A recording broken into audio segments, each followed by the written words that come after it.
Yeah, you, driving the car. You're listening to Play Some Video Games, and it is I, your host, Kevin. With us this week, it is Kyle, Donnie, and Q. This is Play Some Video Games, the only gaming podcast that's low in saturated fats, but high in fiber. So, let's kick things off by throwing it to Q, because Q, I don't know if you realize this, after all this time, this is the first time we're podcasting together. I totally realize that, and it's my second main episode. Like, I've done the review cast with Jason. That was the first time I've been with Jason, I think, too. And I've done, like, the Xbox conference. But, yeah, this is my second, like, main stream episode. I'm excited to be here. Super pumped up. It's just our schedules never worked out. But, hey, so anyway, let's kick it off to you. What have you been up to? What have you been playing? Yeah, man. I've been up to, work, and I actually rocked the Steam sale. I bought Sid Meier's Civilization Beyond Earth. I played 2 matches, and then I started crying because I don't know what this game is about.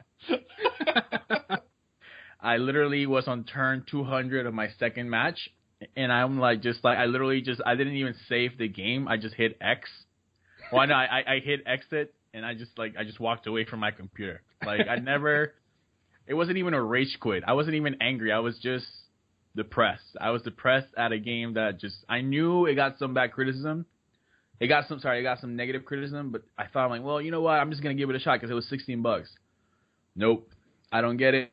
I don't know how they degraded from Civ 5 to this game. I'm really excited for Civ 6. It looks really good, but Beyond Earth looks crappy.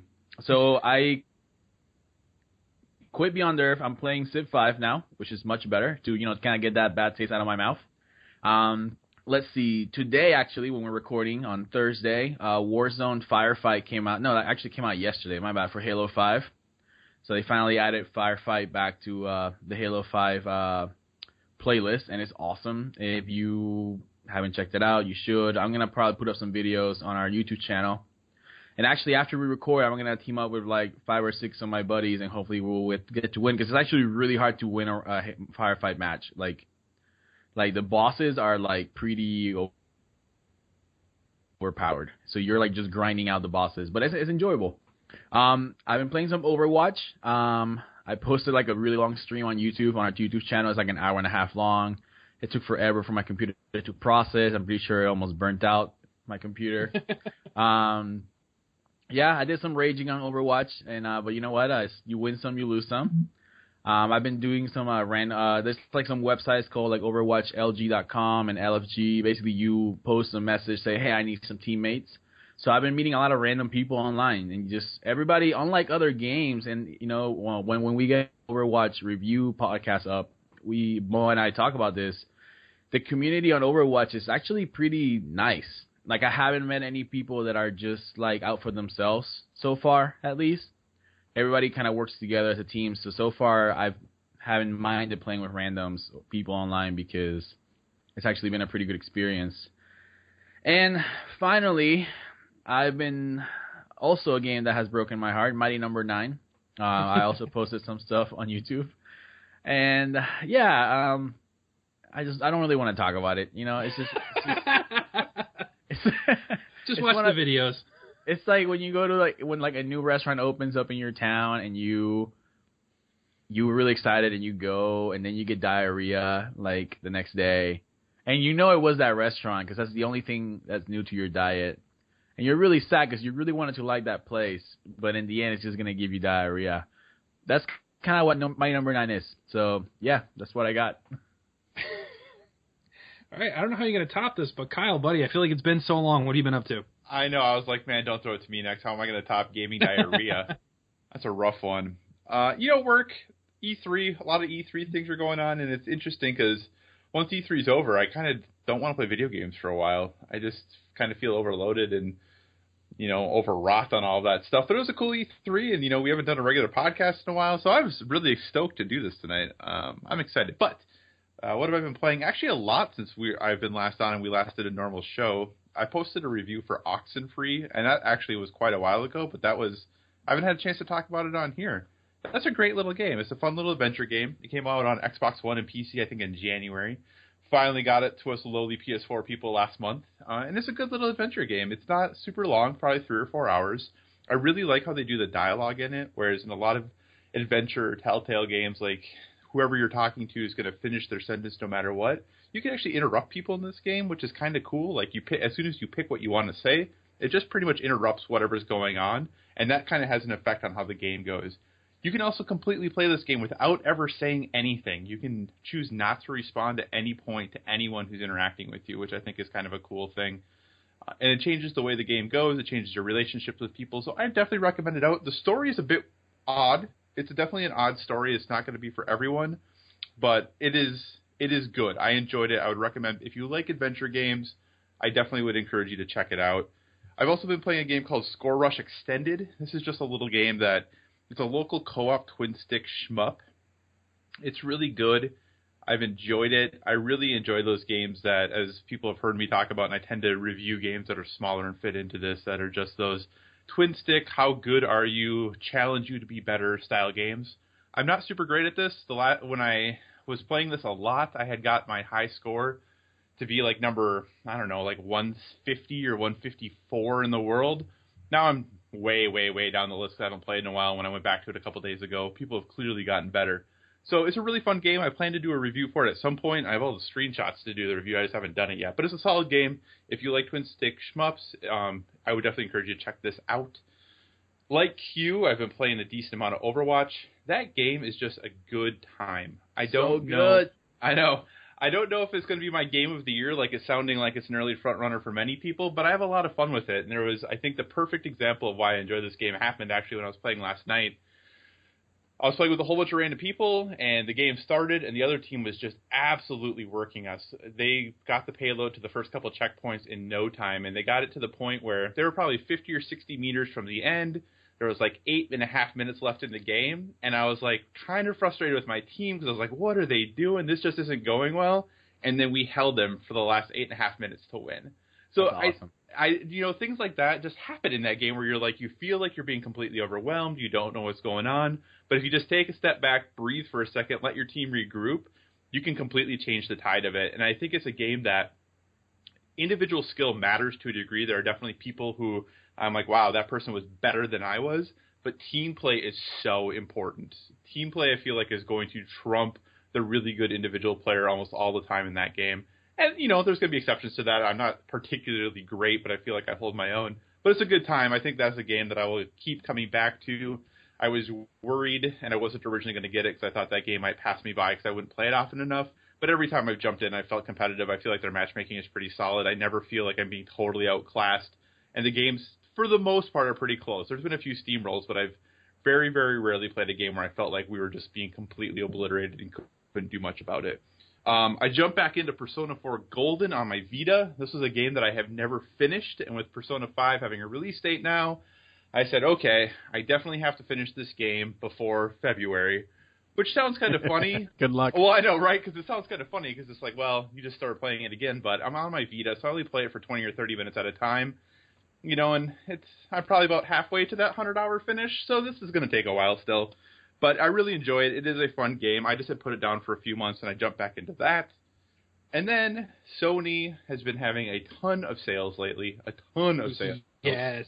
And my wallet is sad, but my heart is happy, and my backlog has grown. I counted the other day. I have almost 200 PS4 games, which is sick. Oh, my God. I don't know how Yeah, so that's pretty gross. But anyway, I picked up Darksiders 2, a game I had always meant to play and had never gotten around to, but it was on sale for super cheap, so I picked it up. That is a fun little game. That is really enjoyable. Those are the kinds of games that never score super high. It's a mid-70s or a 70 game, like on a scale of 1 to 100. It's going to be a solid 70, but it's just fun, and I love those kind of games. It definitely pulls some from, God of War and Bayonetta, but it doesn't do anything as well as those games do. But it's pretty cool to play as one of the 4 horsemen of the apocalypse and go around and beat some dudes up. So it's really fun. I have a decent number of hours into it. I'll definitely finish it and probably do a review for it, but I'm really enjoying that. So in addition, I promise I'm almost done. I did play some board games. So I had a board game night on Tuesday night, and it was pretty enjoyable. Busted out a couple of new ones. So for those of you who don't play a lot of tabletop or board games, I'm going to throw you a couple recommendations of some really nice, easy entry or low level of entry games One is called New York 1901. It's a light territory control city building game. And you're basically racing to construct buildings on the most happening blocks in New York City in, you guessed it, 1901. So there's different scoring cards that come out at the beginning of the game and tell you what streets you want to build on. But from there, it's all about just acquiring land, constructing buildings, demolishing them to build bigger buildings, more valuable buildings. But yeah, it's a fun little game. Pretty easy to get into if you haven't played a lot of tabletop games. It's pretty straightforward. So that's New York 1901. Pretty fun little game. But the game I liked even better than that, and it was a game I've wanted to play for so long, is a game called Takenoko. And the reason I wanted to play Takenoko is you get to be a panda and you get to eat bamboo. Who doesn't want to do that in a game? So it's pretty great. You basically are cultivating plots of land and irrigating them to grow bamboo. At the start of your turn, you pick 2 actions you want to do out of a list of like 5 or 6. And your goal is just to be able to turn in scoring cards, which are based on making sure your panda has eaten the proper colors of bamboo, trying to group a certain group of lands together, and having the right combination of bamboo grown to the correct height. It's a super easy game. It's super fun and light, but I really had a great time with it. Any board game that involves panda bears and eating bamboo, I am in for. So I'd highly recommend it if you're looking for another light, easy game to get into. That's Takenoko. And that is all the things I have been doing. Nice. Just a few things. You haven't been up just to a couple. Much. You know, it's not a big deal. So guys, I don't know if you realize it, but I'm a recognized gaming blogger. Yes, you are. Apparently. So work decided to write a little article about myself and what we do with Play Some Video Games. So anybody from Amwins listening, hi, and I'm sorry. So that's going on at work, so it'll be interesting to see the feedback I get from there. But hey, it's free advertising, so that's how I look at it, right? For me, work has kind of slowed down a little bit. A couple of things coming on the pipeline that'll probably have me busy in the next month or so. But for now, kind of just cruising along, catching up on some backlog stuff. I'm over my E3 hangover, if you will, so I dove back into games. I think I mentioned in the last podcast I did wrap up The Evil Within, the reviews on the site. And then I went through Gone Home, which was the PlayStation Plus free title for June. Overall, it's okay. I don't know. I don't understand the hype behind it. It was a good little storytelling type thing, but there really wasn't anything to it. There was no challenge at all. You see a lot of reviews kind of poke fun of these types of games and calling them walking simulators. And most of the time they're not quite that. There's a little bit more to them. This one, unfortunately, it pretty much just is. So I beat it, whatever. It was a good break, and I got something off my backlog. But now I am all in on Dishonored, the definitive edition. So I know I'm really late to the party here, but that game is awesome. You can kind of take the approaches if you guys haven't played it, listening, or you guys on the podcast with me. You can kind of take the approach you can be super stealthy throughout all the missions, and you can get through the game apparently without killing anybody, or you can kind of go in and guns blazing. So I'm going in guns blazing. I'm not even trying to sneak by things. I'm just kind of finding new and unique ways of using the powers and eliminating my targets and going through that way. So having fun with that. I'm not sure how far I am. I got to be probably at least halfway through, I think. So having a lot of fun with that, getting ready for Dishonored 2 this fall to come out. So it's been pretty exciting. That's kind of it for me. I'm not sure what's coming on the pipeline for me. I'm just pumping away on Dishonored. Donnie, how's it going with you, bud? It's going. As I mentioned last week, it's a busy week for me. I can't complain too much because I sat down this week, or really kind of today over lunch, and I realized, guys, I'm playing some pretty awesome video games. Even this week in my really busy time, I have played Box Boy, the follow-up to Box Boy on 3DS, a game which I love, totally worth your $5. I've played Rhythm Heaven Fever, which I love. I've been playing Tokyo Mirage Sessions, Sharp FE, Kevin, which I love. And I've been playing Inside. And Inside in particular has really stolen my heart. I can't say enough about that game without really feeling like I'd spoil it for you. But if anybody is planning on playing it, even if you don't have an Xbox, get it on your PC. It's from Playdead Studios. This is their follow-up to Limbo. I liked Limbo. I didn't love Limbo. I'd say it's like one of those 7 games, in my opinion. I thought the puzzling was pretty difficult in Limbo for the platforming not being difficult. So it was like a weird balance. Like all of the challenge was in the puzzles, and there was no challenge in the platforming. But Inside is so different. It's so much better. I've been talking to people on Twitter all day about it. And if you played Limbo and you didn't like it, play Inside. If you are thinking about playing Limbo and you've never played it before, play Inside first. And if you have an Xbox, absolutely go play Inside. I'm just really enjoying it. It's weird, as Limbo was. It's challenging, but more importantly, it's kind of engrossing. And I'm almost done with it. I think I have less than an hour to finish it. It's a pretty short game. Just came out. It's $20.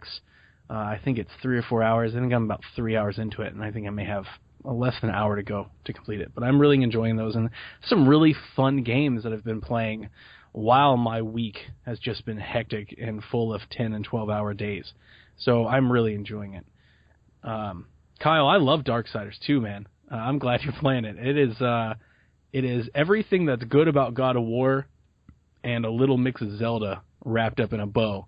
And I really enjoy that game. It's one of my favorite Wii U games, so I'm glad you're playing it. So outside of that, work, basking in my Cleveland Cavalier glory. I watched the new Believe Land. They reshot the ending to take into account all of the parade and everything, and my Cleveland Indians are on a 13-game win streak. So all is right in Believe Land. We're on a high that has not been seen in 60 years. So outside of that gaming update, I'm really enjoying life. Kevin, I did want to talk to you about Tokyo Mirage Sessions.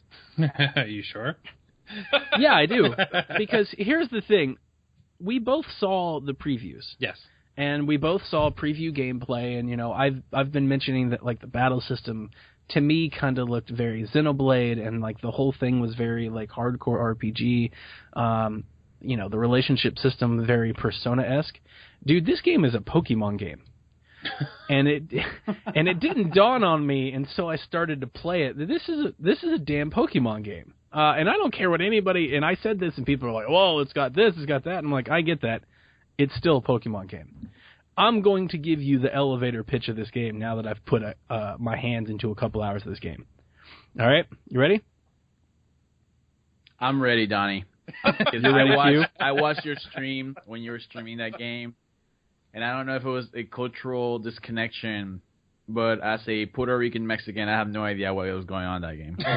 Dude, it's that pretty pop color. It lures you in, all the pinks and the oranges. Pretty sure I had like 3 seizures, but okay. Donnie, I'll be honest, this is the first game, well, not the first game, but this game kind of made me want to buy a Wii U. Dude, the game is really good. All right, so if you like Pokemon, here's the gist of a Pokemon RPG game. Get rid of the whole, don't even care about who the Pokemon are. You are a trainer. You walk around this map with your little Pokemon monster pet thing, and then things jump out at you, and you battle them in turn-based combat, and you do that enough to level up to get to the next area so you can wash, rinse, repeat. That's what this damn game does. You are a Japanese kid who has this ghost monster that follows you around in the form of a sword or whatever, and you go around this little dungeon and you run into ghosts, and then you take them to battle in turn-based combat on the field. The cool thing about this game is that you have partners and companions that travel with you, and there are certain attacks that if you pull off their combinations correctly, they start this session attack, and that's where the session in the title comes from. So if I attacked, let's say, Pink Ghost, I don't even know what their names are, I'm not even going to try. So this Pink Ghost. If I attack this Pink Ghost with a lightning move, then my partner will come back and double up on that attack, and you kind of attack in tandem, so you double up the damage and you get extra rewards, and that's basically it. There's a little story. It's very Japanese, and when I say that, I mean it's very like non-Western. It's very much like your girl sidekick has to learn how to sing on stage and overcome her stage fright, and your guy sidekick has to learn how to have more confidence in himself. It's more kind of lighthearted story like that. There's not going to be any serious trials of tribulation, and I've only played about 10 hours, but 10 hours in, there's no crazy, Last of Us story here to be had. But I will say, the game is beautiful, it looks great, and it's kind of fun. Like when I was playing it, when I was streaming it, I was like, well, this is kind of repetitive. And I think I even said it on the stream. I was like, this is kind of repetitive. And then I kept playing for another couple hours. And it's just one of those gaming things that you just kind of do because you like it. It's kind of like in that aspect, I would say it's like Hyrule Warriors for me. Like I just kind of play that game because I more or less just enjoy sitting there just pressing the buttons. And I kind of just enjoyed keeping going through the system. You've got gauges. They go up and down based on how much you use an attack. So instead of having, not HP, but help me. Mana, chakra, hit points. Yeah, that stuff. Okay. Instead of having what is it PP in the Pokemon games? Yeah. Yeah, that's the amount of times you can use an attack. You can use the attack. Yeah. Right. So instead of having that, you have these gauges that go up and down, and then you've got attacks that replenish them, and you get items and stuff that you can replenish. So you get like soda and snacks and stuff like that, and then that's it. And it's got an awesome soundtrack. So you get to do this very familiar turn-based strategy with this very lighthearted story and all of these very bright, colorful graphics and some awesome J-pop. And that is what that game is. I'm glad it's reviewing well because it's really good. You should, Kevin, I think you should give it a try. Maybe Black Friday or something. I know you're not going to go get it, but maybe you should go get it. It's fun. Two things to rebut. Number one, the conversations of all the ghosts and companions and whatnot sounds like somebody swapped your Tokyo Mirage sessions with Yokai Watch. And two, no, it's different. I know. And two, at what point do all the boys shed all their clothes and wear booty shorts while dancing to J-pop? Because that's everything I've seen. You neglected to mention that. I haven't seen that at all. I've sent you the screenshots. Well, I saw your screenshot, but I haven't got Donnie, there yet. it's because are you playing on Legendary? Because if you're not playing on Legendary, no, I'm not playing it on Legendary. One thing, and I know I was going to ask you guys this.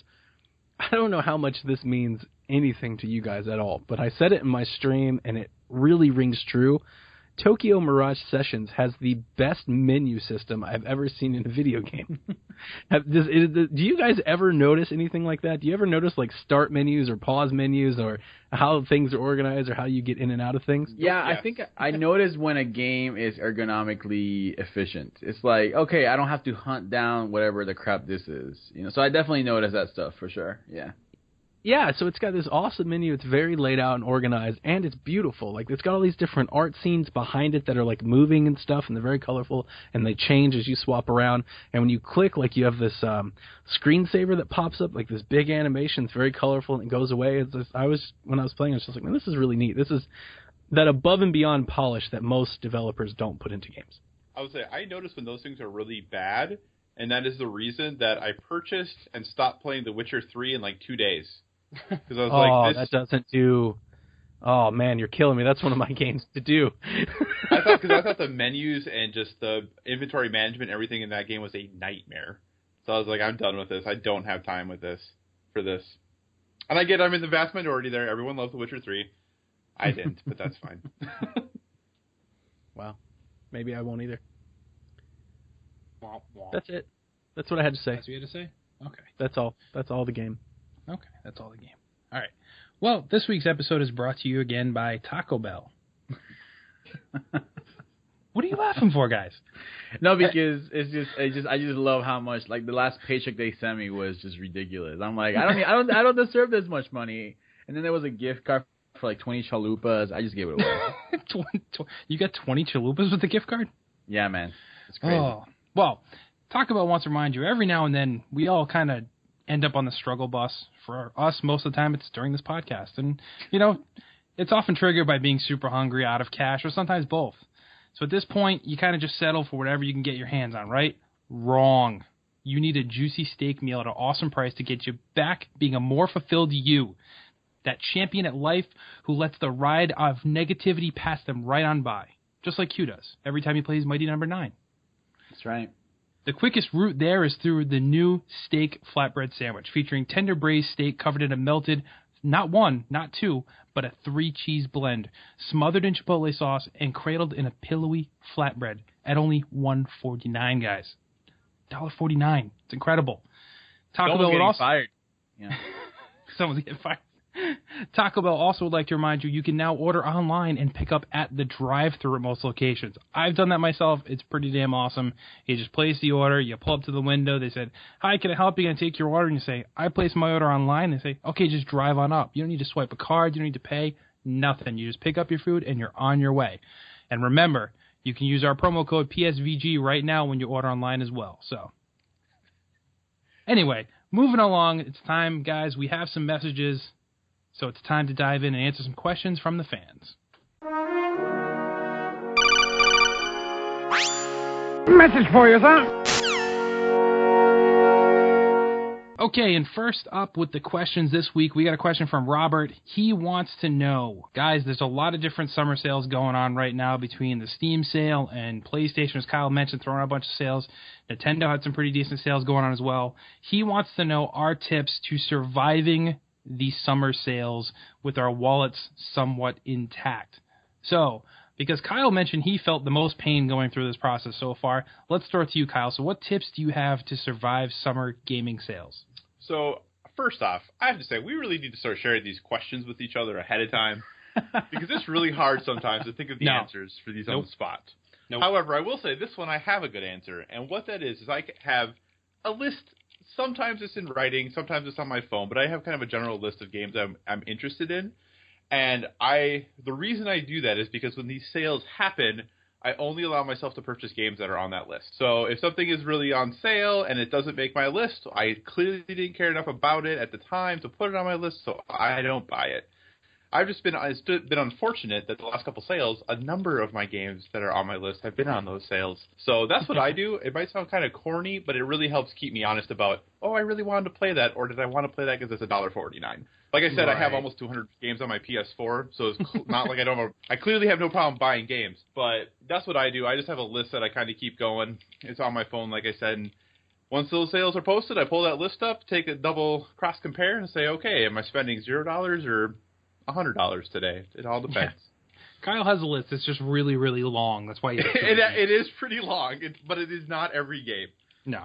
And I have a similar strategy myself, too. I'll look at the sales every week and kind of say, is there something on here I did want to play? I don't have a list written down per se, but if I've never heard of the game, regardless of the price that's on there, I just stay away from it, because there's a lot of different games that offer you with, an under $5 point of entry, which might be really intriguing to a lot of people. But for me, if it wasn't something I was interested in or on my radar, or at least read a review from, I know, Kyle, you play a lot of the indies and stuff too. So if I haven't even heard from it from you either, then I stay away from it myself. So I stick to things that I wanted in the first place and just wait for a really awesome price.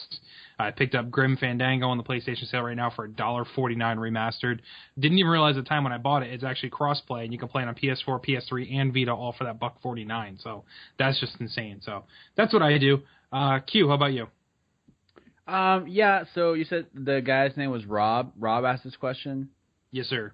All right, I feel that, Rob, at this point, if you're not ready for these sales, you just quit and just come back next year. But you're not going to do that because you are a hero and you persevere. So you're not going to listen to my advice. You're going to keep pushing forward. So if that's what you're going to do, if you're going to keep pushing forward instead of quitting like I told you to quit, then this is what you need to do. You need to, first of all, if you can, as much as you can in advance, right? Kind of like Kyle said, what I do is I make a list of games that I'm not going to buy day one. Like, for example, at this point, I think Nathan has conceded that I am the #1 Halo fan in PSVG. I think he wrote me a letter saying, hey, I admit that Q is the greatest Halo fan ever. So I think I have it somewhere. I can scan it and send it to people. Yeah, tweet that out. Yeah, any Halo game that comes out, whether it is Halo Wars, one of the standard, shooters, whatever, I will buy that game within 24 hours of it being released. Now, every game that I'm not going to do that for example, I didn't do that for Overwatch, it goes into my list. And these are lists that I basically keep track of, okay, how much would I pay for this game? How much what is the most I would pay for this game? And there are games that I'm like, you know what? Honestly, like, this is a AAA game, but I wouldn't pay more than $20 for this game. So I keep that list just like Kyle. He probably goes through a similar process of, how much money would I pay for this? How much is this really worth? For me, anything under $10 is free game. Like, if it's a game that I don't really know if I'll play or not, but it seems somewhat interesting and it's under $10, like, look, man, just buy it, and if you don't play it, then it's, you just, I guess you go to Taco Bell one less time next week. I mean, that's a fair payoff. No. You never skip Taco Bell. You don't skip Taco Bell. You do not KFC. skip Taco Bell. Yes, sure. For now, you skip KFC. For now, until, KFC, if you're out there, we would love to have Jim Gaffigan on our show as Colonel Sanders. Heck yes. Hashtag greatness. What else? So yeah, I have an ongoing list. For example, I just recorded a video today that will go up on YouTube tonight for Gears of War Ultimate Edition. I bought it on Amazon for $15. I keep up with Major Nelson's blog. He posted, hey, you can buy it online right now at Amazon for $15. I immediately went from Twitter to Amazon. I said, on my list I had, if this game goes under $20, I'm gonna get it. And the moment Major Nelson posted, this game's $15 on Amazon, I was like, okay, automatically I'm gonna get it because that game is worth more to me than $20. For me, that's like, so basically you kind of have to, like, you gotta have some analysis going on. It's like, okay, how much would I pay for this game?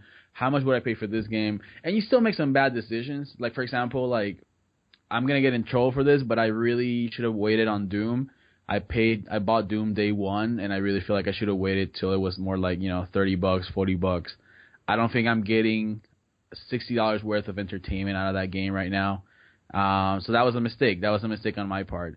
So I think the way that you survive these sales is you got to do your research. You got to make your list, just like Kyle said, just like I said. Make your list and figure out, ask yourself, okay, how much do I know about this game, and what's the most I'm willing to pay for this experience? That's what I got.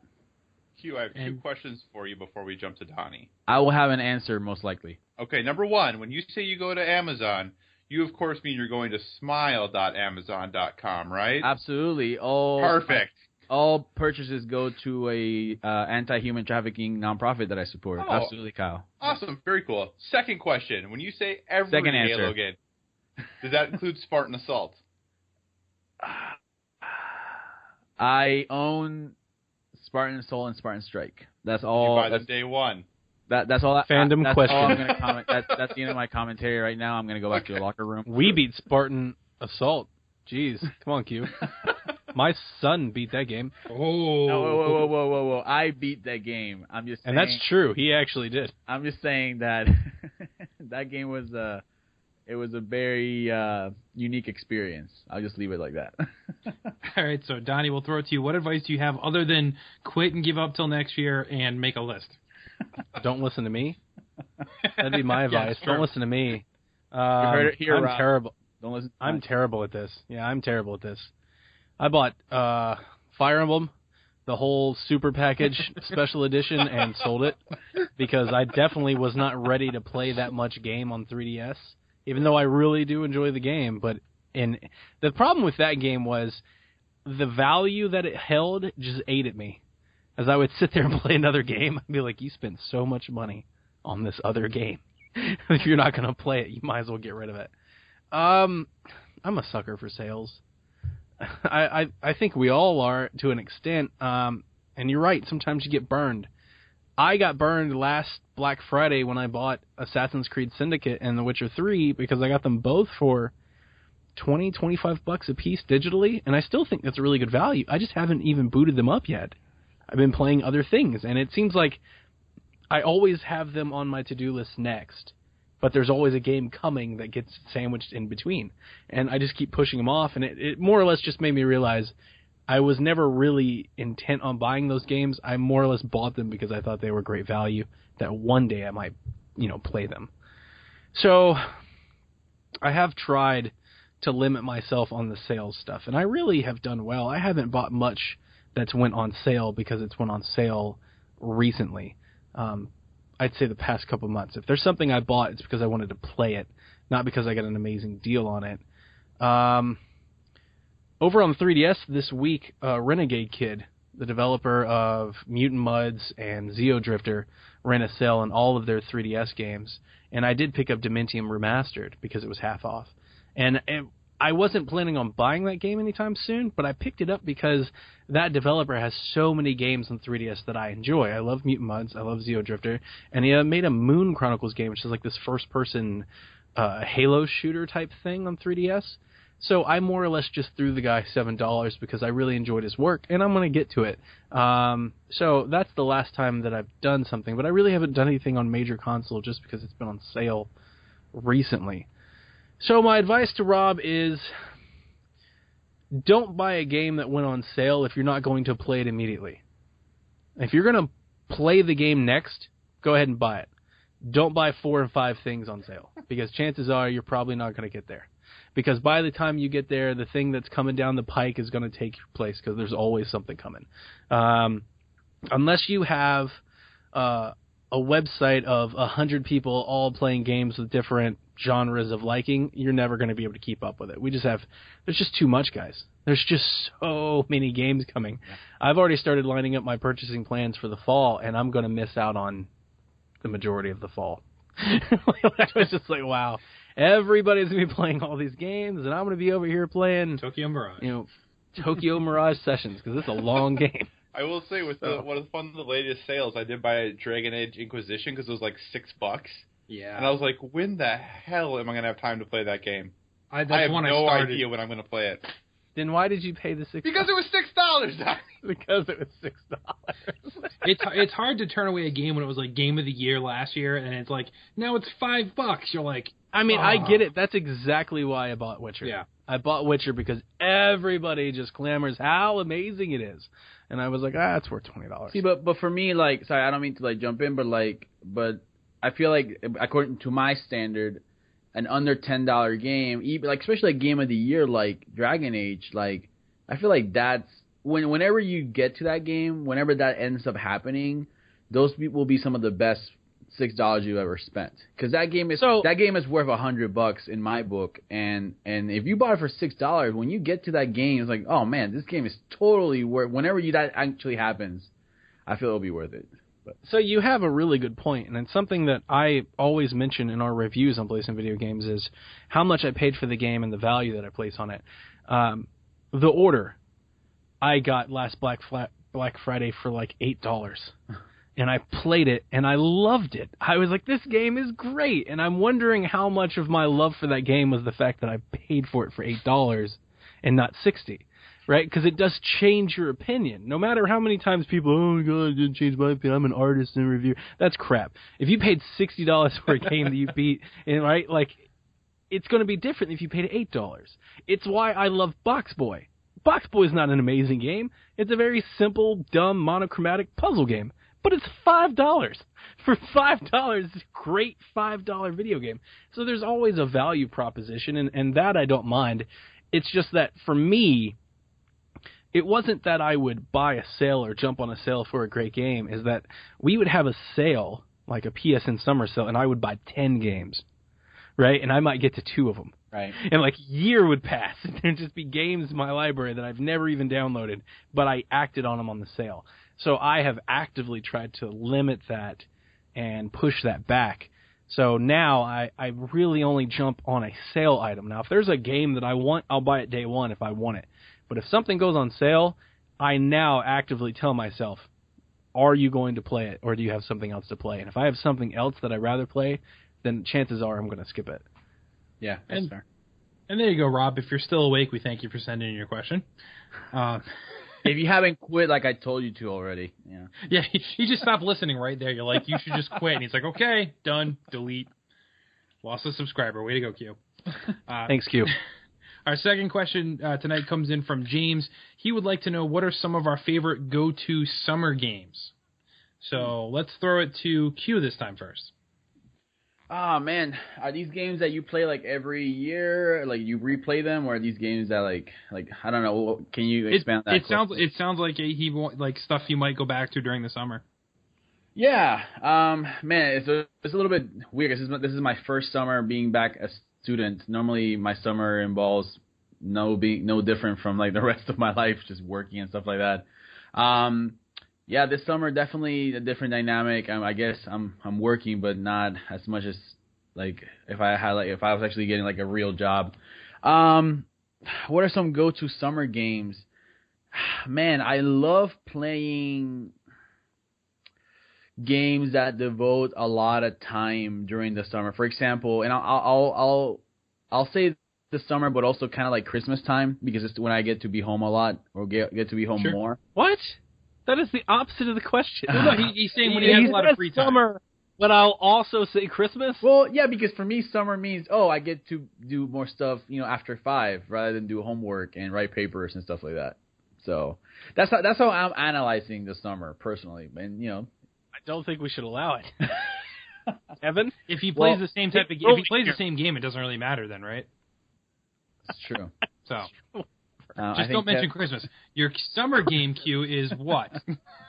Okay, so my summer games are games with long campaigns. So I would play a game like Dragon Age Inquisition. I would play a game like Mass Effect, a game where I can devote long evenings and long Saturdays to, and maybe a couple weeknights where I can devote maybe 2 or 3 hours to a game and stuff like that. Because during the rest of the year, I don't have very long, prolonged gaming sessions. So I feel like during the year I end up playing a lot of shooters, a lot of games that, if you spend an hour into it, you feel like you accomplished something, maybe 3 or 4 matches. So I would recommend a game like Mass Effect, Dragon Age Inquisition, those long campaigns, even maybe The Witcher and stuff like that. Those are the kind of games that I enjoy playing during the summer, because that's when I actually have time to commit to a 60-hour campaign. I don't even know that's realistic. I know the Assassin's Creeds are actually that long. But so basically, long campaign games, adventure campaign games. Those are my summer titles. Alrighty. And Donnie, how about you? So I'm the opposite, Q. Oh, okay. I'm almost completely opposite. In the summertime, usually because I feel like, when the weather's better, you want to go outside and do things and typically be more active, and you got longer nights anyway. I've always found that, just with the heat, you get more, at least for me, I get more energy. You're not, tired at 6 because it's dark outside. I always want to do something that's, multiplayer, something that's online. I always get that Gears itch kind of in the summertime, that Splatoon itch. I kind of want to do something like that. I generally get into, 3D Mario stuff.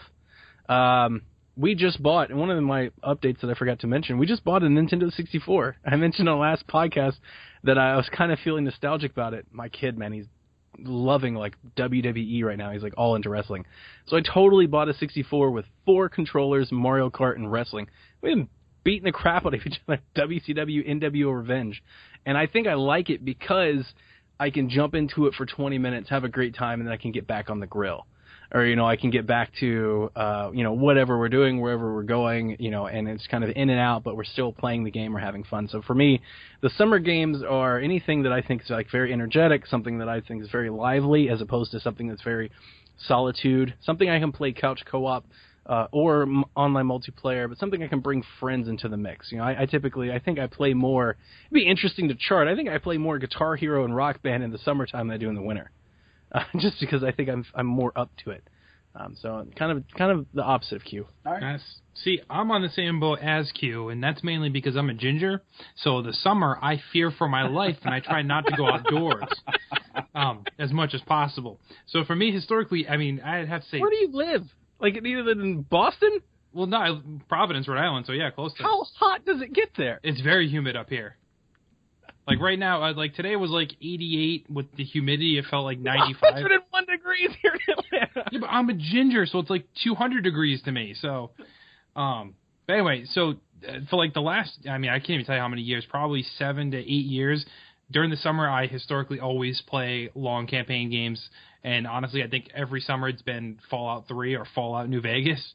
This will be the only summer so far that I will not be diving into a Fallout because I played everything in the last Fallout. So, unless the other expansion drops during the summer, I'll just be pecking away at my backlog, I'm playing Dishonored. But historically, normally, my go-to games are the Fallout games just because they're so long. I can dive in for hours and hours on end and kind of just soak up the story and the gameplay and whatnot. So, Kyle, how about you? So this was interesting because when this question was asked, I immediately could say, well, I know what I play in the winter, but I don't know what I play in the summer. And that's because, for those of you who live in the South, Donnie and Q, keep in mind, there is a long stretch of time for those of us who live in the North that we can't go outside because it's cold out and it's because of vampires. Oh, my bad. Never mind. Or that. I miss sure. I miss the snow. No, and this is, Iowa's the farthest south I've lived, so The winters here are pretty wussy compared to what I'm used to. But, I mean, summer for me, because of that, summer for me are games that I'm going to start playing at 9:30 or 10 at night because I want to be outside as much as I can, and I want to enjoy the nice weather for the short time that we have it. So, I'm playing a lot of, games like Sound Shapes, anything from Housemarque, like anything like that that's a pick up and play for 20 or 30 minutes. Those tend to be the games that I'm going to play a lot of. Right now with some of the sales and stuff that are going on, I've picked up some games that are a little bit longer, but traditionally summer for me has very much been a really quick pick up and play 20-minute, 30-minute game that I can play after I get inside for the night and before I go to bed. And winter for me is the time that I'm playing those really long campaigns. It's the time I'm playing those horror games that I like. None of that stuff happens in the summer for me.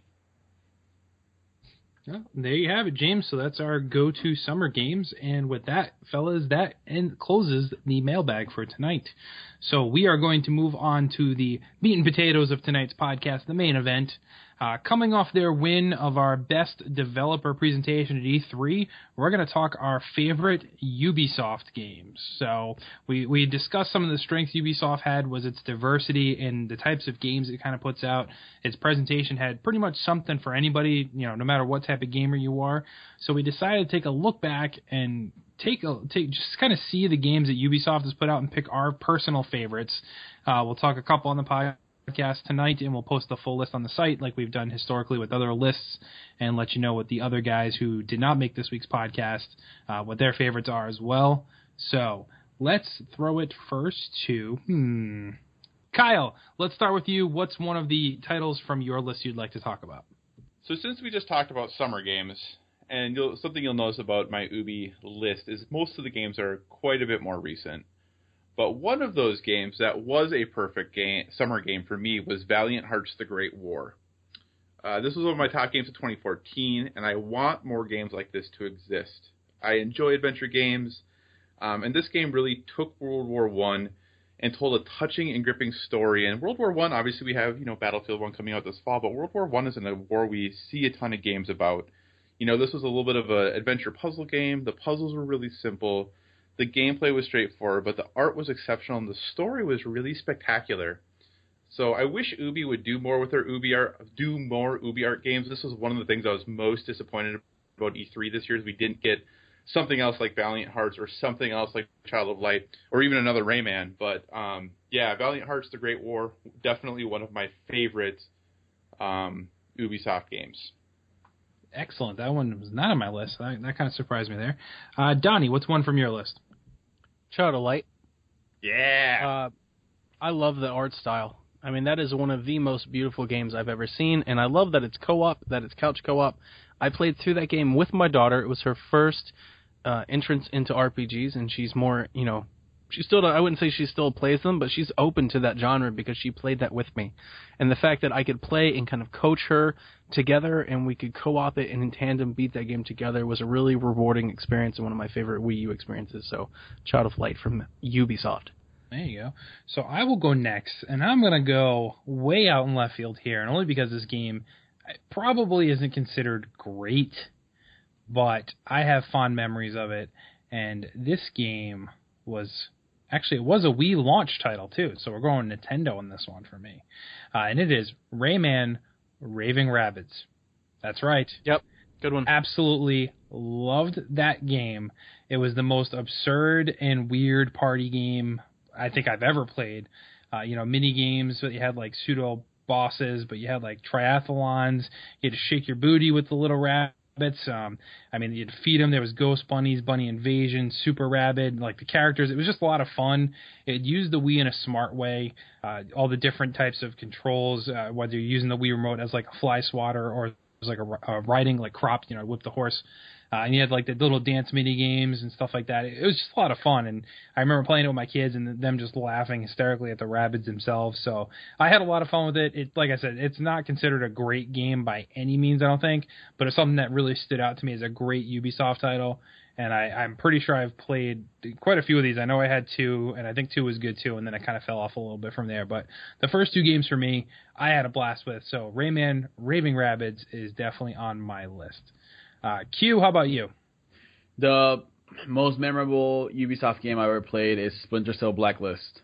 Donnie, you mentioned earlier how sometimes what makes a game worth it is how much you paid for it compared to how much fun you got out of it. I bought Blacklist at a Black Friday, actually, like 2 years ago. And it was on, Black Friday. I think it had come out like, maybe like 4 months earlier or something like that. And I paid like $25 for it, $30 for it. I went home and I played the crap out of that game. I played the campaign like maybe 3 times. I played like all the missions in that game, like probably like each mission I played it like, maybe over 5 or 6 times. Every time I play a mission in Splinter Cell Blacklist, I do it like a different way. I take like a different route, or I use different weapons or different tactics.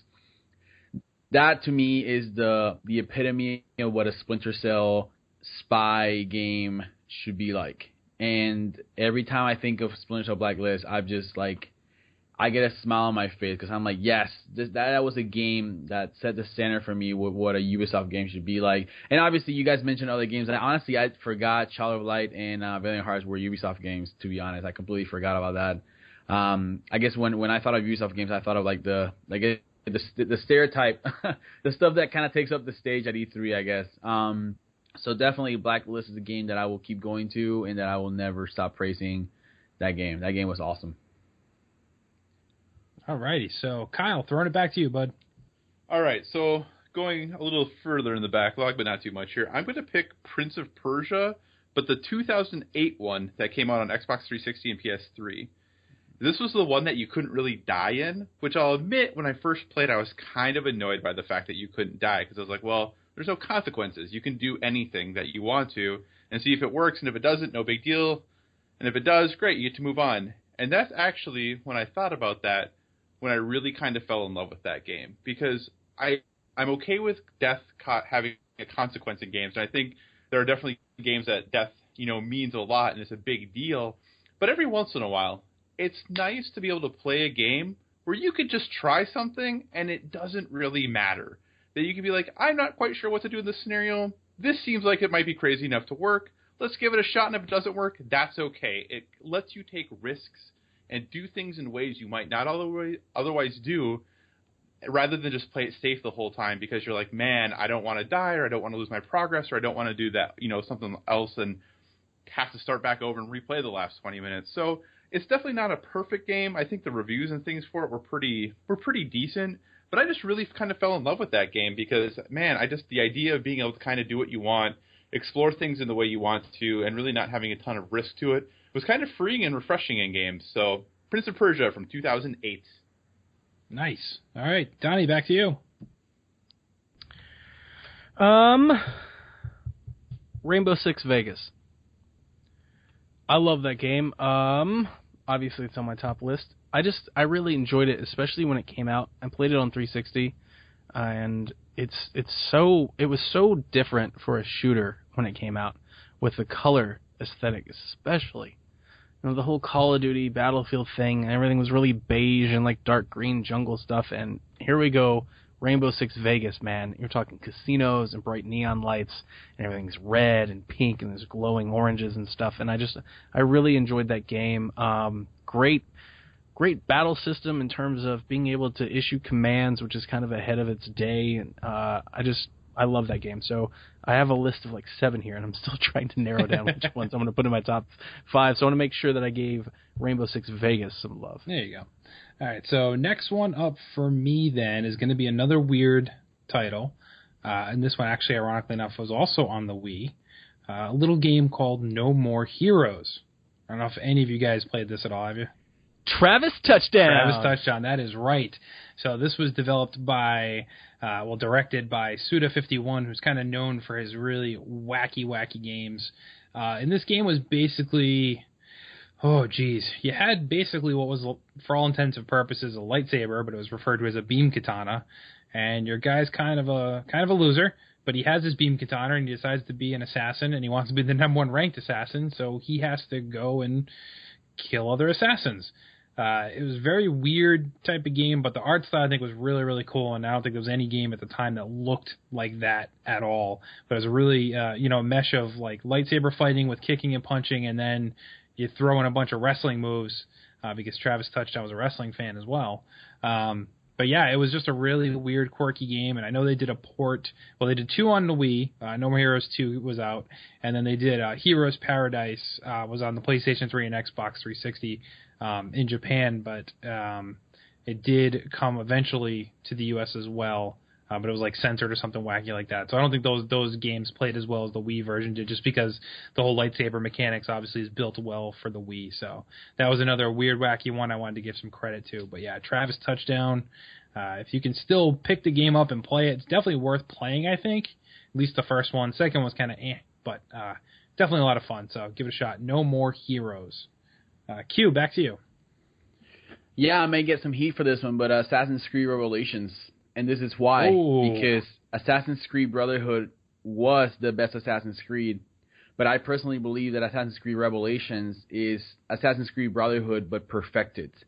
Not only did it have the, basically the take control of the city, part by part, you had to clean out the different parts of the city from like the Templars, but you also had the tower defense minigame by which you to control the city. So basically, if you lost control of a district, you had to play the tower defense game to take it back.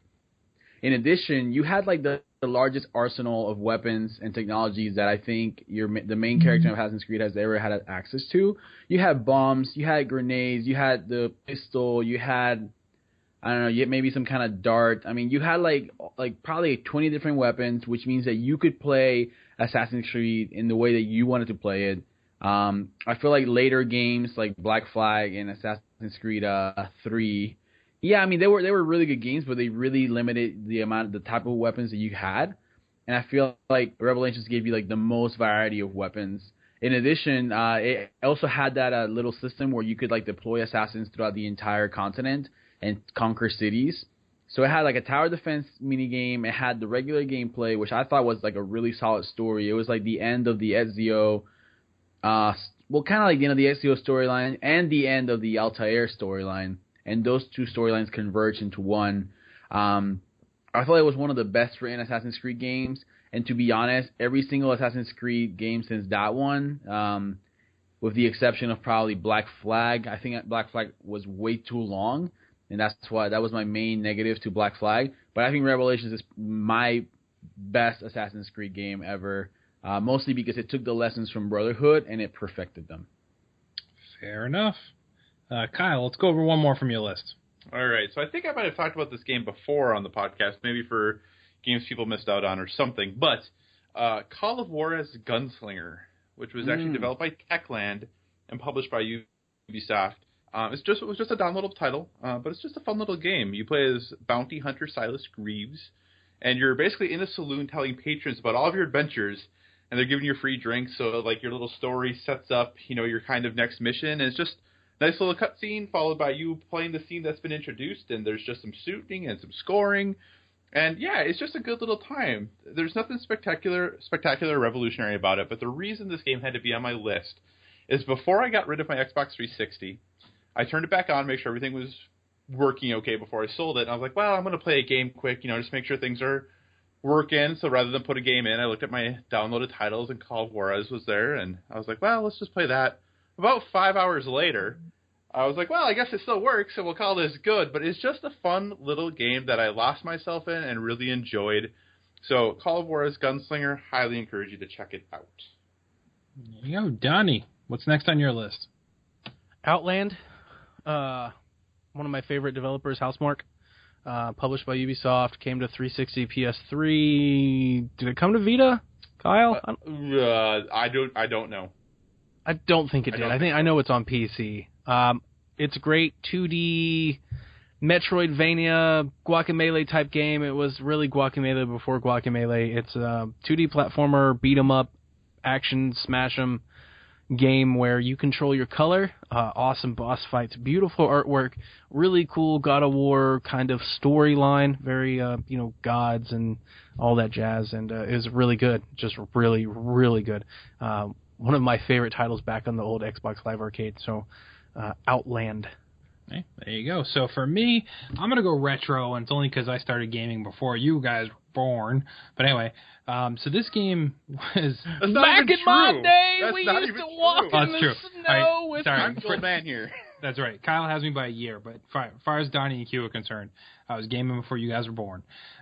Anyway, so this one is a throwback. It was released in 2010, but its gameplay was a direct ripoff of a very old retro game, and this game is Scott Pilgrim vs. the World, the game. It was very much inspired by games like River City Ransom and Mega Man back in the day. It makes a lot of reference to those old school games throughout the gameplay as well. This was a lot of fun. It was more inspired by the graphic novels versus the movie, even though all kind of released at the same time. But I had a ton of fun with this game, played it on the PS3 back in the day. It was just a lot of fun, and it just felt like an old game, just kind of brought to the 21st century. Little known fact for you guys, if you did play it or interested in it, initially the creator of Scott Pilgrim vs. the World was actually approached by Telltale Games to make an adventure game based on Scott Pilgrim vs. the World, but he made a smart move and kind of declined it because it didn't really fit the genre of the game. So I fully agree the retro game was a lot of fun to play. Looked just like the comic does, the graphic novel did. And yeah, it was a lot of fun. Had a cool soundtrack as well. So Scott Pilgrim vs. the World, the game. And Q, what is the last one from your list we're going to discuss? Yeah, this one kind of connects with Donnie's, one of Donnie's. He said Rainbow Six Vegas 1. I actually didn't get to play Rainbow Six Vegas 1 until after Rainbow Six Vegas 2. I feel like if I had played the first one first, I would have probably gone with that one. But I enjoyed Vegas 2 so much. I feel like that the gameplay of Rainbow Six Vegas 2 combined with the gameplay of Splinter Cell Blacklist, in my mind, in my hopes and dreams, I was like, oh, the Division is going to be just like these games, Not at all. Oh, man. Sorry, I just got filled with so much anger. No, but like Rainbow Six Vegas, both, you have to mention them together. Vegas 1 and Vegas 2, they were just great games. The campaign was immersive. The campaign had like a point. You felt like you were saving Vegas from its own wickedness. You felt like a freaking messiah, and you were just taking down cartels and gangsters. And man, even the multiplayer, which I didn't really play that much of, but I spent so many hours playing Vegas 2 multiplayer. The casino level was my favorite. I agree with you, Donnie. Like those games brought a color palette that other shooters had ignored for the most part. And those games, I guess I'm cheating. I'm combining Vegas 1 and 2 together. Those games were both just, at the time, they were like what shooters needed to be. And I think they set a standard that not even Rainbow Six Siege has been able to meet. So yeah. Mm-hmm. There you have it. So we'll have our full list up on the website, like I mentioned, along with the rest of the cast. But just to kind of round it off, Kyle, what's the last two that round up your top 5? The last two on my list, one of them is Rayman Legends. Really wish we could get another Rayman game because that game was incredible. Agreed. And then what is actually the best Assassin's Creed 4 Black Flag. Yes. All right, Donnie, what's the last two in your top 5? I feel like we should do a top 5 of our favorite Assassin's Creed games. The last two of my top 5 are The Stick of Truth and Rayman Legends. Yeah. Hey, there you go. The last two on mine is Far Cry 3 and Watch Dogs. So, Q, what's your last in the top 5? Yeah, one of them is pretty... I already defended it. Definitely Assassin's Creed Brotherhood, which I think is the prequel to the best Assassin's Creed, YOLO. And my fifth game is a game that if someone disagrees with me, like, in the internet web sphere, whatever, in the World Wide Web, I'm more than happy to defend in a private conversation. Ghost Recon Future Soldier, I know that it's... Oh, you've got to be kidding. I'm going to stop this right now. Oh, jeez. I have to save the listeners from listening to this garbage. Well, I'm not talking about it. I'm just naming it. True, we were just quickly naming them, not discussing why. So you're stuck. He got it. Can we bleep this out with like a cat noise or something? I'll insert a cat noise right now for you, though. Meow meow meow meow meow meow meow meow meow meow meow meow meow meow meow meow meow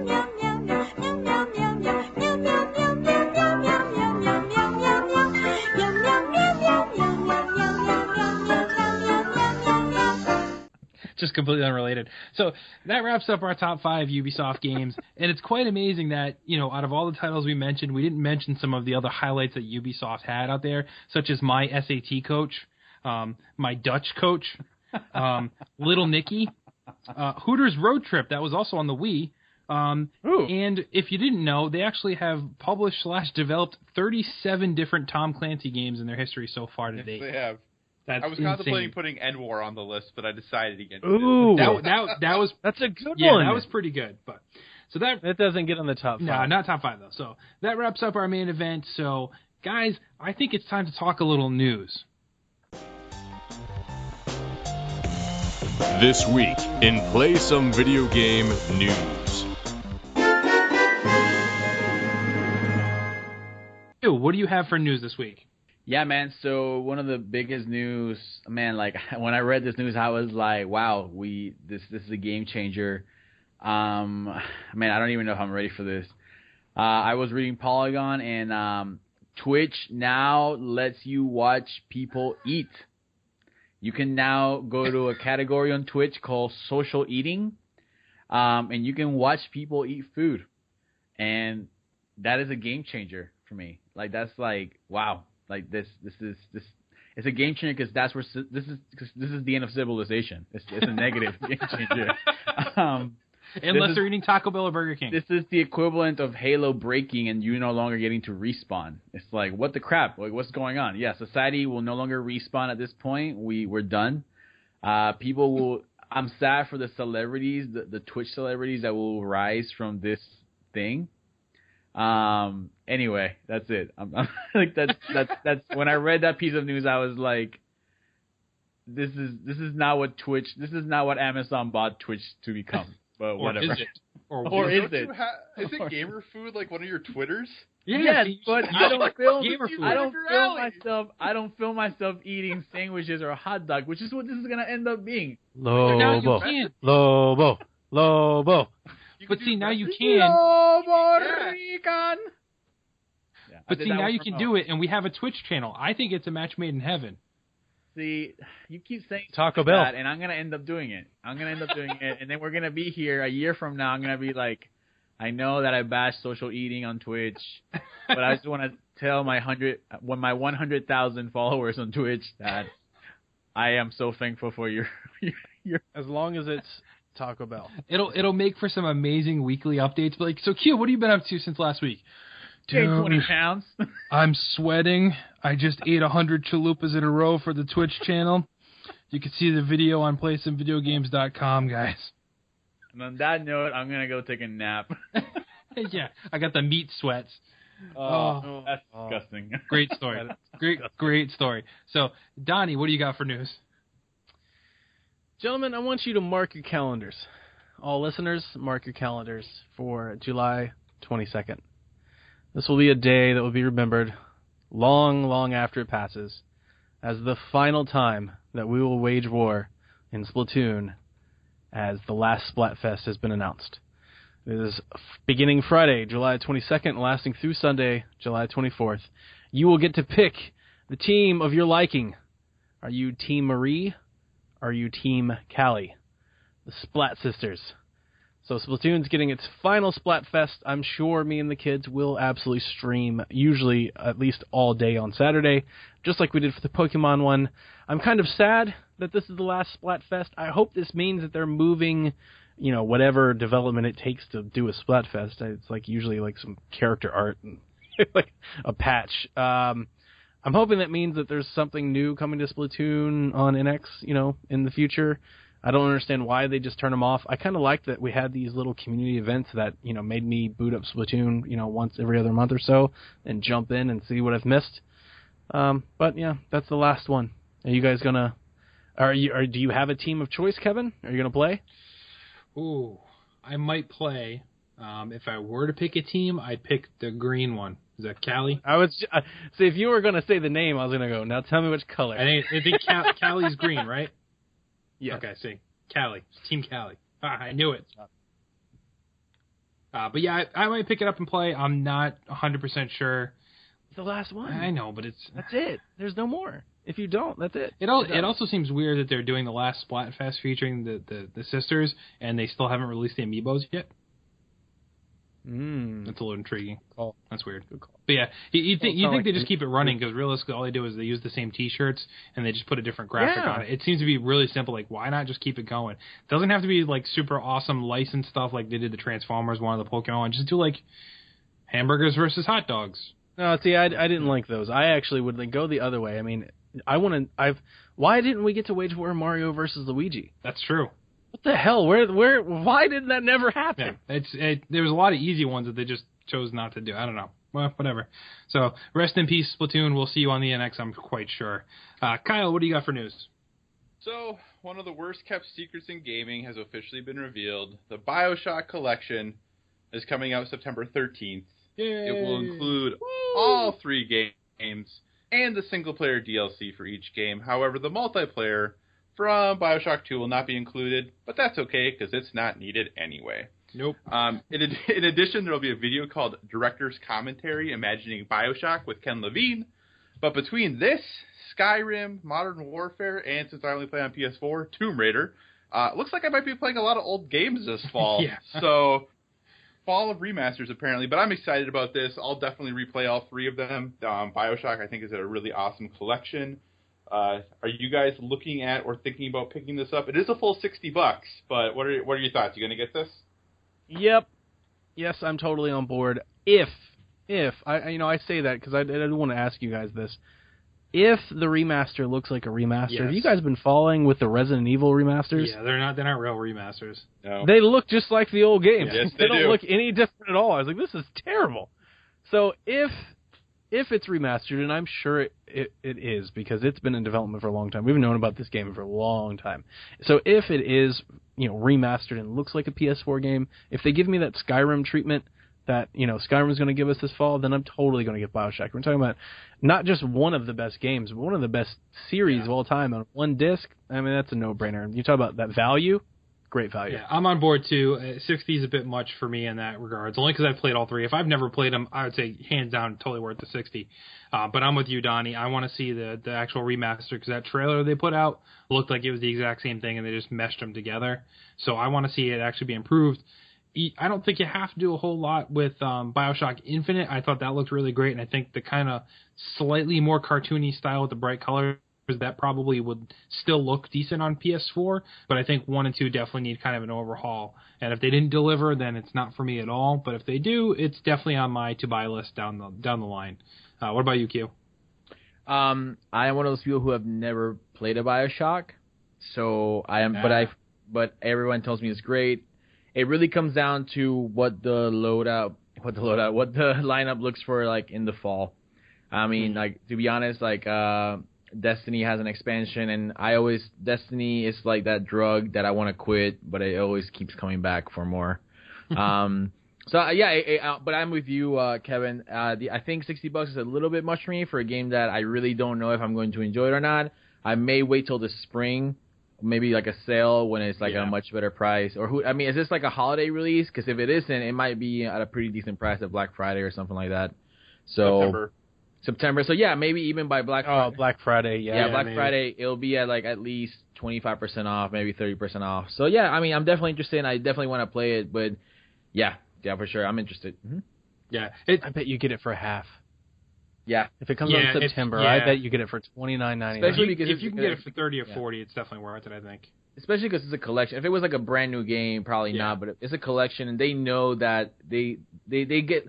People will buy it for $60 within the first couple of weeks, and after that, you're not gonna get a lot of more people buying it because it's like, well, I already have these games, So yeah, there's always a quick drop off with the remasters. But yeah, it just like Kyle said, there's a ton of remasters coming out right now. It's kind of crazy because all the new games, were all delayed, and it's kind of like here's a bunch of remasters thrown at you. So it's a great time if you missed out on a lot of these games to probably play what would arguably be the best version of them. But if you've already played them, it's like, yeah, I might go back to it, but it's not worth shelling out the full value again, especially if you've already bought them. So, but we shall see. So, Q, back to you. What else you got for news? Yeah, man. For 204 weeks, League of Legends was the most played game every single week in South Korea. That is until this week when Overwatch became the most played video game of the week. They were like basically like I think it was this. I don't know if it was for this past week actually. They were toe to toe. Like they kept passing each other back and forth, and suddenly Overwatch overtook League of Legends at the end of the week, and it's crazy because I mean like League of Legends is South Korea. South Korea is like professional StarCraft and League of Legends. And for a game like Overwatch, which is a first-person shooter, you know, for the most part, for a game like that to kind of like take South Korea by storm like that, that is a huge deal. And I wonder if down the road it will lead to like maybe other studios aiming or targeting the South Korea market with similar games. Excellent. Donnie, what else you got? Kyle, I pulled this one for you. Fans of the tabletop series and Final Fantasy VII, you're getting Monopoly game. Dude, don't even. What? Monopoly's horrible, but go on. Oh, I feel bad. I found this and I was like, Kyle would love it. Kyle's like, get this trash out of here.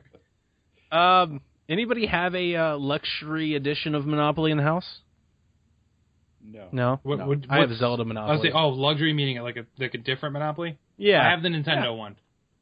Okay, yeah, I had a Zelda Monopoly, and I thought it was cool that Final Fantasy VII was coming.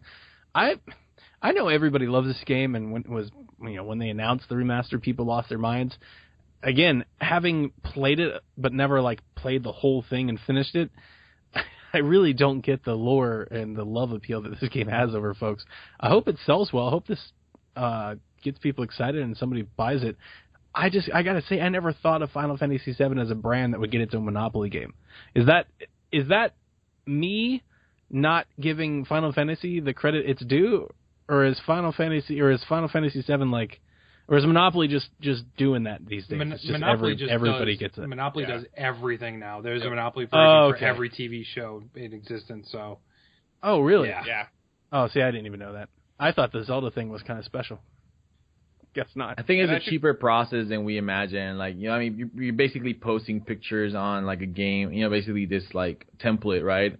I mean, like every other college out there has their own Monopoly too. I just feel like, I feel like it's too easy to do. So. Mm-hmm. And I should apologize. I hate when board game people are elitist. If you like Monopoly, I'm glad you enjoy Monopoly. But I have a lot of other games I would like to introduce you to play. Great Ubisoft game. Also, I wanted to mention quickly that Xbox Games with Golds were announced. And on Xbox One, we are getting The Banner Saga 2. We're getting what looks to be a pretty awesome puzzle game in Tubblestone. And then coming to your Xbox 360 and your Xbox One via back compatibility, you are getting Rainbow Six Vegas 2. There you go, Lobo. There you go. And we're getting Disney's Tron Evolution. Ooh. Anybody ever play that game? Nope. I saw the trailer, man. It looks awesome. I have no idea what Tron always looks great. It's very stylized, but yeah, I don't know what the game is. So to piggyback off what Donnie said, I'll go into the PlayStation Plus, who also announced their free titles for July. We have for your PS4, Saints Row, Gat Out of Hell, which was the expansion, but it's a standalone expansion from Saints Row 4. Fury is also coming out on PS4, which the trailer for that looks really cool. So I'm interested in that. And then on PS3, we have Call of Juarez, Bound in Blood, and Fat Princess. And then for your Vita, we have Oroshika, Tainted Bloodlines, and Prince of Persia Revelation. And then also want to make a note that if you are a PS Plus member, you will also get early access to Paragon before it hits open beta on August 16th. And they're giving away a $40 value of different unlockables and challenges and hero gadgets and stuff. So if you're interested, definitely take advantage of it. Like I said, it's a free $40 expansion, and it's worth giving Paragon a shot as well ahead of time before the open beta hits. So those will all be available in July, so download them. Kyle, I think you said you had 2 more news stories. Why don't you wrap it up? So I do have 2. So back in the day, there was this little game called Road Rash that I was a huge fan of.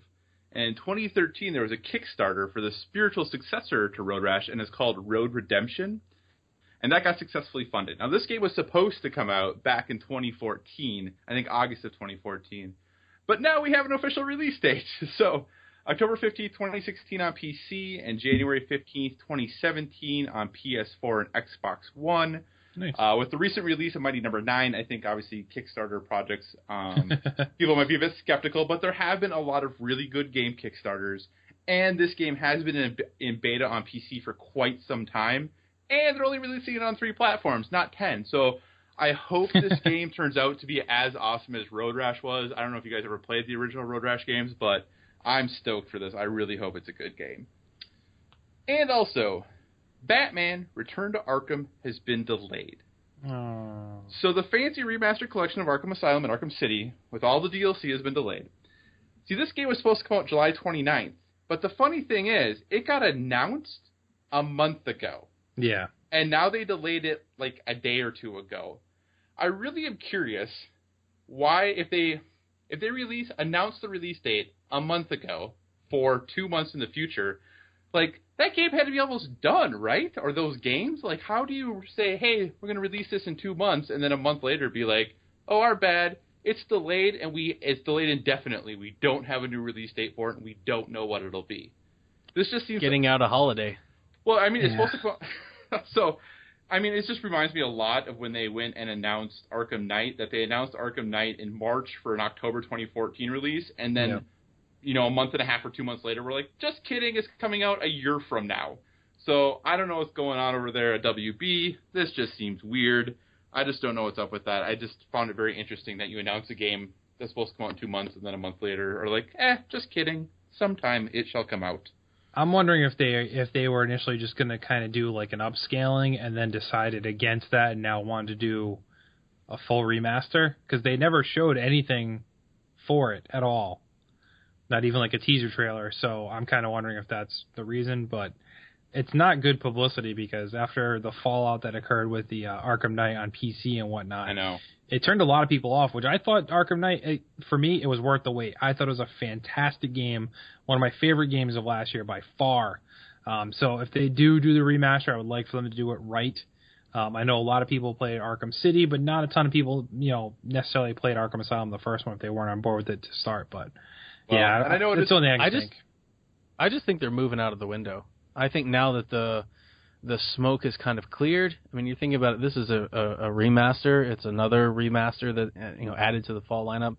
It's another collection, and we've got BioShock, and we've got Skyrim Remaster, and then we've got Call of Duty 4 treatment, and Battlefield, and all the games that are coming this fall. I mean, there's a lot. VR and Batman VR. That's I mean, true. look at all the news that Batman VR was getting, and then the Telltale Batman game. I think they're thinking if we release this Batman game in this window, people are A, not going to be interested in Batman, B, have other Batman alternatives. I just kind of think of that something. Let's delay it and release it in the summer. That's a good point. That's going to be like a year delay because it's supposed to come out July 29th.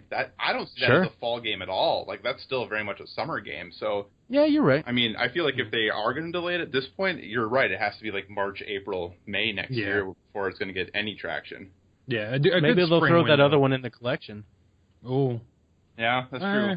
Maybe. I mean, 'cause at that point, it could definitely fit in the $60 price range for all three of those games.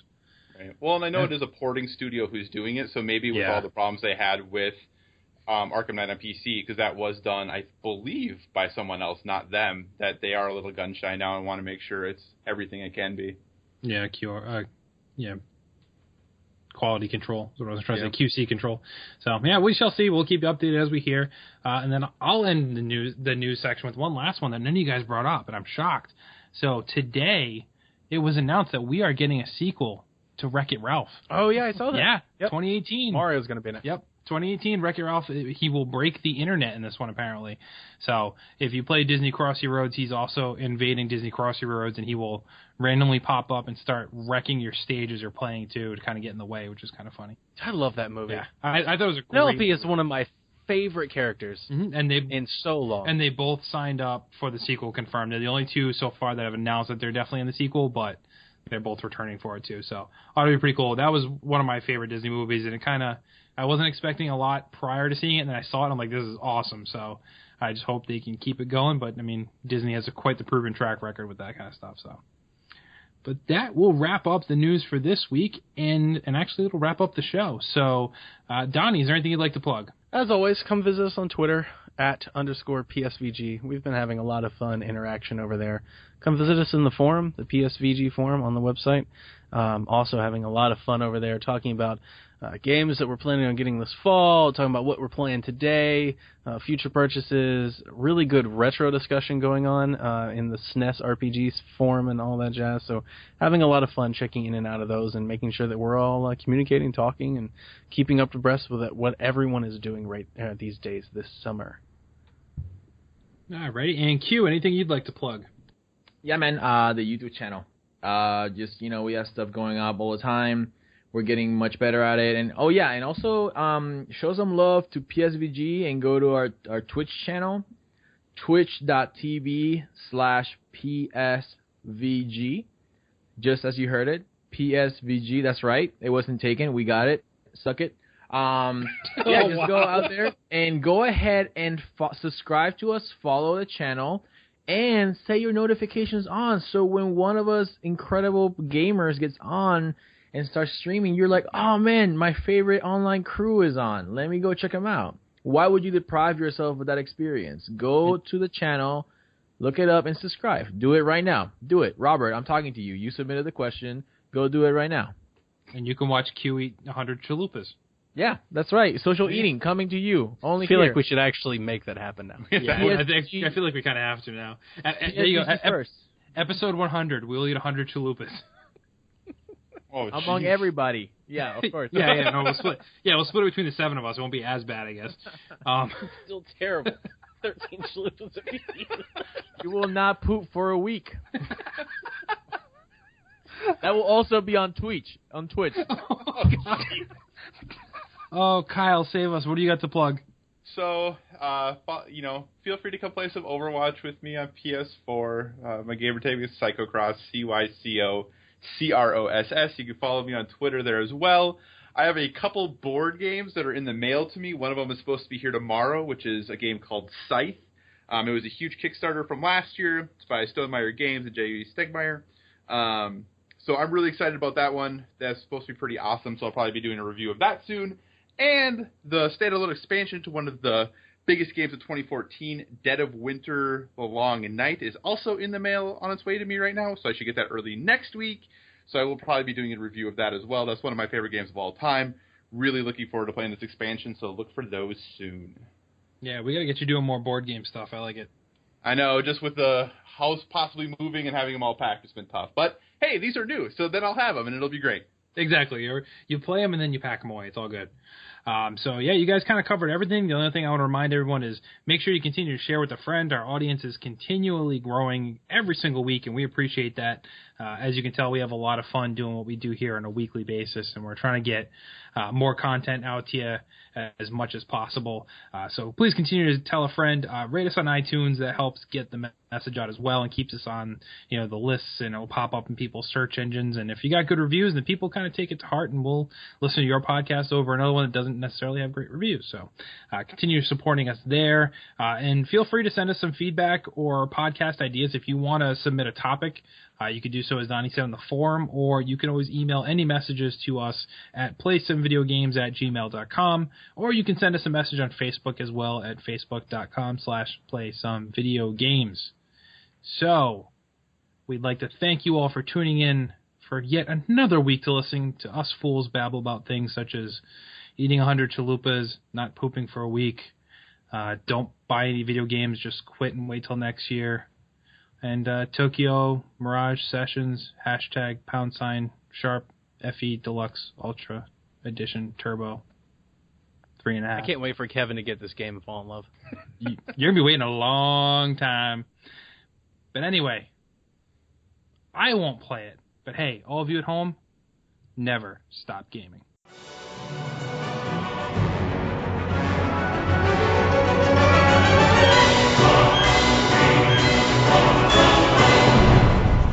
Thank you for listening to Play Some Video Games, the official podcast.